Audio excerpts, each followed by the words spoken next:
সকাল থেকেই টিপটিপ বৃষ্টি, সেই সাথে মাঝে মধ্যেই ঝোড়ো হাওয়া। এক কথায় দুর্যোগ। আধো অন্ধকারে প্রায় ভূতের মতো দাঁড়িয়ে পুরনো দিনের ছোট দোতলা বাড়িটা। নাম গুড হোম হলেও আসলে এটা লাশ ঘর। গোবিন্দ সৎকার সমিতির গাড়ির ড্রাইভার। লাশ নিয়ে কারবার। গত 10 বছর এই চাকরিতেই রয়েছে। কয়েক হাজার লাশ শ্মশান, গোরস্থান নয়তো লাশ ঘরে পৌঁছে দিয়েছে।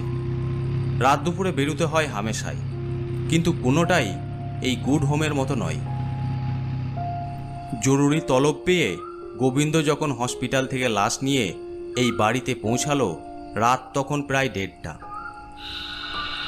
রাস্তাঘাটে তো কাউকে দেখতে পাচ্ছি না। বাড়িটা যেন ভূতের মতো দাঁড়িয়ে আছে।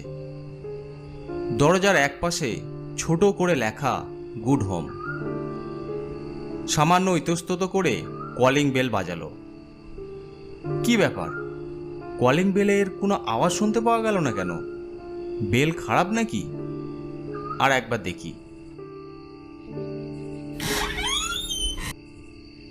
দরজার ওপাশে আধো অন্ধকারে রোগা পাতলা একটা মানুষ। আধো অন্ধকারে লোকটা যেভাবে স্থির হয়ে ওর দিকে তাকিয়েছিল, বেজায় ঘাবড়ে গিয়ে গোবিন্দ পিছিয়ে গেল কয়েক পা। Man, why are you nervous? I Joseph Smith. হ্যাঁ, গুড হোম নামে এই লাশ ঘরের মালিক জোসেফ স্মিথই বটে। গোবিন্দ যেন ধরে প্রাণ ফিরে পেল। হ্যাঁ, আমি হরেকৃষ্ণ সৎকার সমিতি থেকে আসছি লাশ নিয়ে। ফোনে তোমার কথা খানিক আগে জানিয়েছে, তা কাগজপত্র নিয়ে এসেছো? হ্যাঁ, গাড়িতে আছে, এনে দিচ্ছি, দাঁড়ান। গোবিন্দ সেইগুলি নিয়ে এসে জোসেফকে দিল। অন্ধকারী লোকটা মিনিট কয়েক কাগজের ওপর চোখ বুলিয়ে বলল, ঠিক আছে, তুমি ভিতরে গিয়ে বসো, আমি লাশ নিয়ে আসছি। ঘরের ভিতরটা প্রায় ঘুটঘুটে অন্ধকার। এই মাঝরাতে এই অন্ধকার লাশ ঘরের ভিতরে একা যাব? না বাবা, তার থেকে এখানেই দাঁড়িয়ে থাকি। গোবিন্দ ওখানেই দাঁড়িয়ে রইল। ওদিকে জোসেফ ততক্ষণে গাড়ির পিছনের দরজা খুলে স্ট্রেচারের অর্ধেক বের করে ফেলেছে। এই অবস্থায় ট্রলিতে করেই লাশ নিয়ে যাওয়া হয়, কিন্তু তেমন কিছু নেই দেখে গোবিন্দ ভাবল, এই মরেছে, এবার স্ট্রেচার ধরার জন্য মনে হচ্ছে ডাকবে আমাকে। কিন্তু গোবিন্দকে অবাক করে দিয়ে লোকটা লাশটাকে পাঁজা কোলা করে তুলে ফেলল। তারপর লম্বা পা ফেলে দরজা দিয়ে ঢুকে পড়ল। অগত্যা পিছন পিছন যেতে হলো গোবিন্দকে। কাগজে সই করে বডি রিসিভ না করা পর্যন্ত ছুটি নেই তার। লাশটাকে নিয়ে একটা বড় হল ঘরে ঢুকল। ভিতরে টিম টিম করে একটা মাঝারি পাওয়ারের বাতি জ্বলছে। সেই সামান্য আলোয় অত বড় ঘরটার প্রায় গা ছমছম পরিবেশ। ঝাঁঝালো ওষুধের গন্ধ। গোবিন্দর সারা শরীর হঠাৎ কেমন শিরশির করে উঠল। লোকটা ততক্ষণে কাজে লেগে পড়েছে।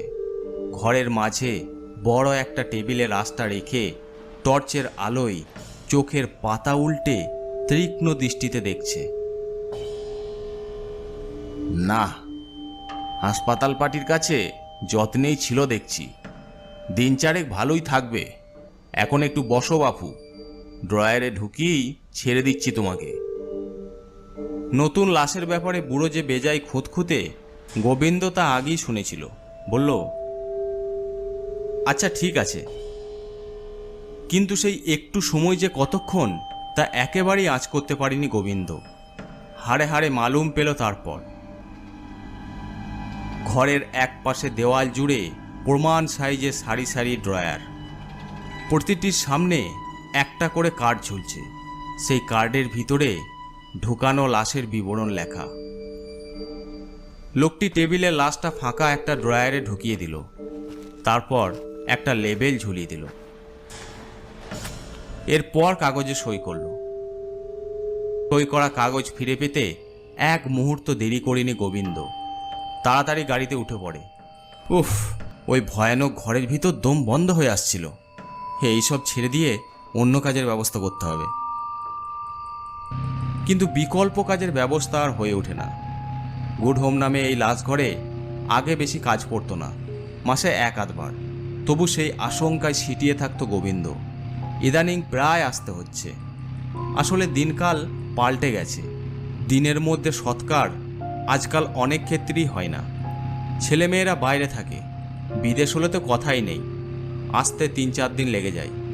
অগত্যা গুড হোমের মতো লাশঘরই ভরসা, যেখানে লাশকে বেশ কয়েকদিন রেখে দেওয়া হয়। তারপর তাদের আত্মীয় স্বজনরা এসে লাশ নিয়ে গিয়ে সৎকার করে। সেদিন সকাল থেকেই ঝড় বাদল, এক কথায় দুর্যোগের দিন।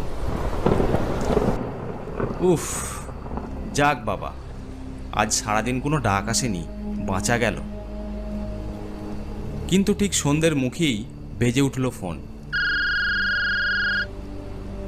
ধরতেই ওদিক থেকে সৎকার সমিতির ম্যানেজার হারাধন নন্দীর গলা।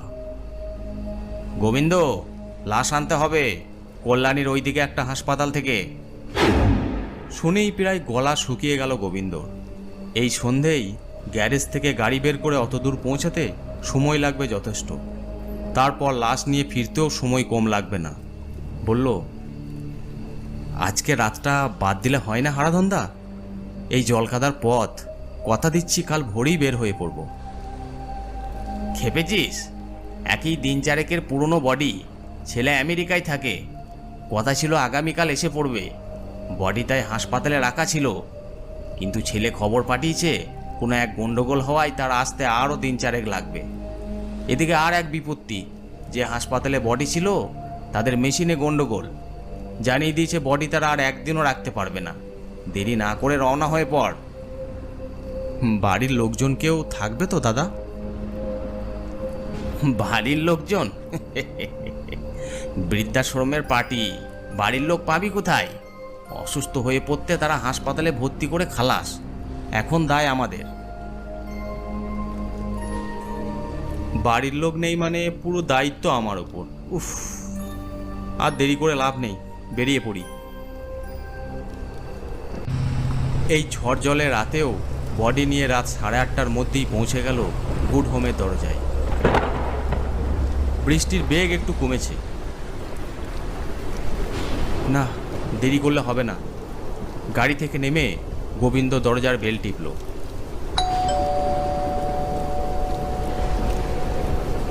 কি ব্যাপার, কেউ নেই নাকি?